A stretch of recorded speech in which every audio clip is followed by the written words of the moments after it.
নমস্কার সবাইকে, আবারও আমাদের ইউটিউব চ্যানেলে তোমাদের স্বাগতম জানাই। যারা এখনও সাবস্ক্রাইব করোনি তারা প্লিজ চটপট গিয়ে সাবস্ক্রাইব করে নিও। পাশে থাকা বেল আইকনটি প্রেস করতে ভুলো না, যাতে আমাদের কোনো নতুন ভিডিও এলে তোমাদের নোটিফিকেশনে সরাসরি চলে যায়। তবে আর দেরি না করে ভিডিওটি শুরু করা যাক। আমরা ছোটবেলা থেকেই শুনে এসেছি বা টিভিতে দেখে এসেছি স্পেশাল এপিসোডগুলো, যেগুলো জন্মাষ্টমী উপলক্ষে দেওয়া হতো। ওনার জন্ম কিভাবে হয়, কেন হয়, সবটাই মোটামুটি আমরা জানি। তবুও উনি এমনই এক বালক ছিলেন যার লীলার কথা আমাদের সবসময় বলতে বা শুনতে ভালো লাগে। প্রভু কৃষ্ণের জীবন সম্পর্কে তথ্য আমরা মহাভারত, পুরাণ এবং ভগবত পুরাণ থেকে পড়ে জানতে পারি। শ্রীকৃষ্ণের অনেক নামের মধ্যে আরও একটি নাম হলো বালগোপাল।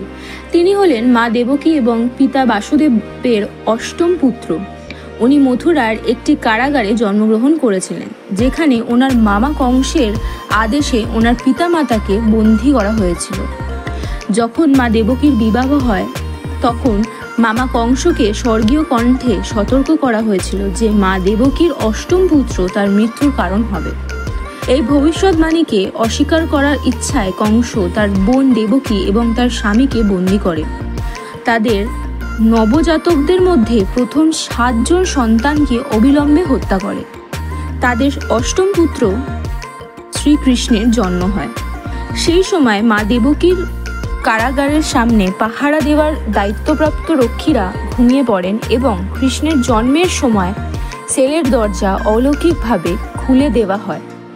এই ঘটনাগুলো পিতা বাসুদেবকে অনুমতি দেয় যাতে উনি প্রভু কৃষ্ণকে যমুনা নদীর ওপারে তার পালিকা পিতামাতা অর্থাৎ মা যশোদা এবং পিতা নন্দনের কাছে দিয়ে আসে এবং তার পরিবর্তে কন্যা সন্তানকে কারাগারে নিয়ে আসে।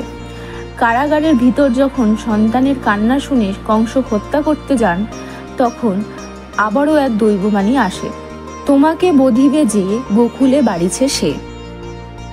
এই কিংবদন্তি জন্মাষ্টমীতে লোকেরা উপবাস করে, প্রভু কৃষ্ণের প্রতি ভক্তিমূলক গান গায়, অষ্টশত নাম নেওয়া হয় এবং রাত জাগরণ করে জন্মাষ্টমী পালন করা হয়।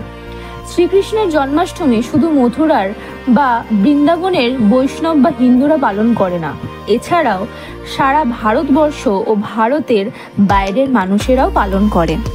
প্রভু কৃষ্ণ আমাদের সকলের খুব প্রিয়, তাই এই জন্মাষ্টমীতে ভাবছিলাম কিছু অন্যরকম করতে হবে।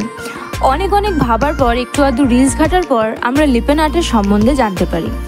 এটা আমাদের ডেফিনেটলি প্রথমবার, তাই আমরা কোনো কিছু স্টার্ট করার আগেই একটু তার হিস্ট্রিটা জানার চেষ্টা করি। তাই তোমাদের সাথেও এর হিস্ট্রিটা নয় একটু শেয়ার করলাম।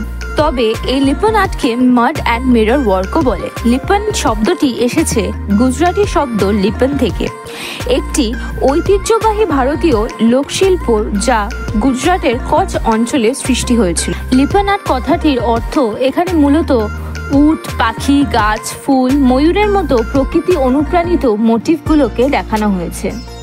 এই ফর্মটি দেবতা এবং প্রতীকগুলোকে অন্তর্ভুক্ত করার জন্য ডিজাইন করা হয়েছে, মনে করা হয় বাড়ির শান্তি আনার জন্য। লিপন শিল্প অথবা আর্ট রাজস্থানের আশেপাশে অঞ্চলে বিখ্যাত হয়ে উঠেছে। আমাদের এই কাজটি এক্সিকিউট করতে বেশ অনেকটাই ভাবনা চিন্তা লেগেছে। টেনশন থাকলেও কাজটা করতে আমাদের অনেকটাই মজা হয়েছে। কেউ জিনিসপত্র কেনার দায়িত্বে ছিল, কেউ লেআউটের দায়িত্বে, আবার কেউ স্ক্রিপ্টের। সেই সূত্রে বেশ অনেক কিছুই অর্ডার করে আনতে হয়েছে। তোমরা তোমাদের পছন্দ মতো জিনিসগুলো ডেসক্রিপশন বক্সে পেয়ে যাবে। ভিডিওটি পছন্দ হলে please like, comment and share. If you like the artwork inside it and want the customized work, don't forget to DM us on our Instagram page. Thank you for watching till the end. পরের ভিডিওতে দেখা হচ্ছে।